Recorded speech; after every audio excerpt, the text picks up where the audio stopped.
Assalamualaikum. Ngayong araw gagawa tayo ng sambal. Kailangan natin nito is cheese, tatlong sangkap lang yung kailangan natin.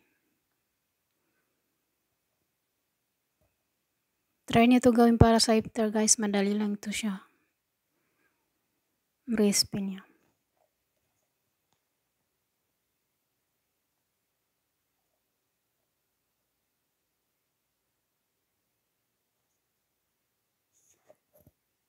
Sa mga hindi pa marunong gumawa ng sambusa, try nyo gumamit ng gunting para hindi kayo mahirapan.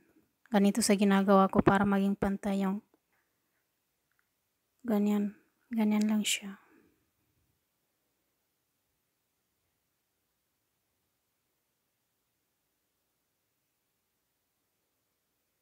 Ipon natin siya hanggang sa maging golden brown.